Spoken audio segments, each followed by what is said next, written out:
आप कह रहे हैं कि वहां पे एक और कम्युनिटी को शामिल कर ले। मैं कह रहा हूं कि जो बाहर दूसरी कम्युनिटी की बात आप कर रहे हैं वो पहली तो मेजोरिटी में, और ये कम्युनिटी अपने नाम पर देश ले चुकी है सर। बाकी बौद्ध का, इन लोगों का अपने नाम पर कोई देश नहीं है। तो आप क्या चाहते हैं कि वो सारे लोग फिर यहीं आ जाए तो जो प्रताड़ित हो जाए? मतलब तो यह है कि भारत का भी जो है हिंदू देश है ये। क्यों नहीं, हिंदू देश क्यों है? आपको रहने नहीं दिया जा रहा है क्या? आपको रहने नहीं दिया जा रहा है क्या? अरे हिंदू देश तो तब होता जब आपको भगा दिया जाता। कंट्रियों को लोगों को नागरिकता दे सकते हैं, तो वहां के 6 कंट्री के लोगों को, मुसलमानों को नागरिकता क्यों नहीं दे सकते? इसलिए मैं चाह रहा हूं देने का।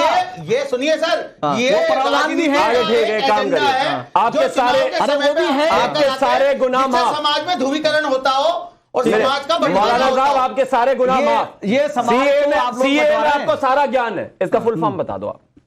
सिटीजन अमेंडमेंट एक्ट है और क्या है? नहीं, गलत बोल रहा हूँ।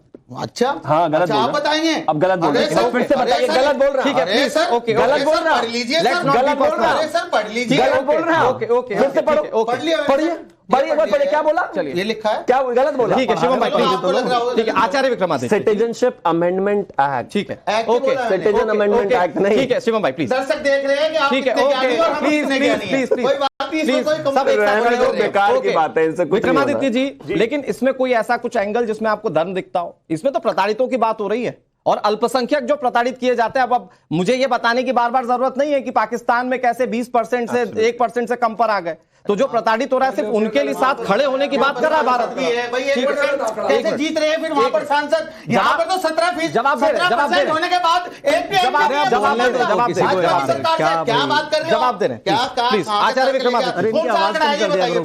1% का आंकड़ा बताइए, आप निकाल के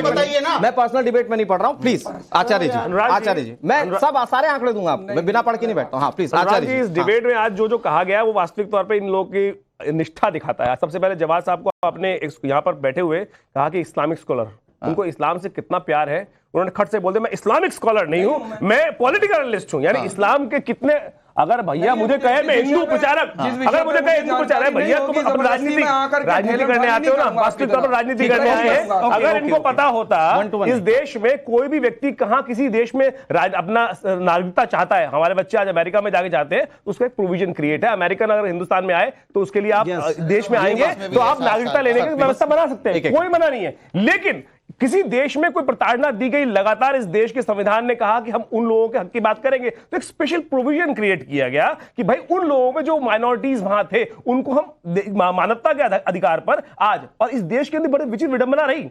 पाकिस्तान जब बना तो वहां शेड्यूल कास्ट, भारत के जो शेड्यूल कास्ट थे उनको जबरदस्ती रोका। कांग्रेस की सत्य सामने नहीं आया कभी। मैं कहता हूं सत्य सामने आना चाहिए। जो बेचारे शेड्यूल कास्ट, शेड्यूल ट्राइब थे, पाकिस्तान के साथ हिंदुस्तान की गवर्नमेंट, उस वक्त कांग्रेस गवर्नमेंट ने एक अलायंस किया कि नहीं वहां काम कौन करेगा, वहां काम कौन करेगा। उनको जबरदस्ती पाकिस्तान में इसीलिए रोका गया और उनकी इतनी बुरी हालत हुई। अगर आपको नहीं पता पढ़ लो जाके, अगर मैं देख अरे सब पता है तुमको। इस देश में बदतमीजी बचाने के अलावा सैयद जवाब जैसे लोग इस देश में आने वाला चाहते हैं, उन बेचारों के साथ अरे भैया चैंपियन हो रखे हैं आजकल, पूरा ज्ञान से हाल किया जाता है, पूरे विश्व को उसको पता है। अगर नहीं पता है तो जाके रिसर्च करो, यहाँ बकवास मत करो।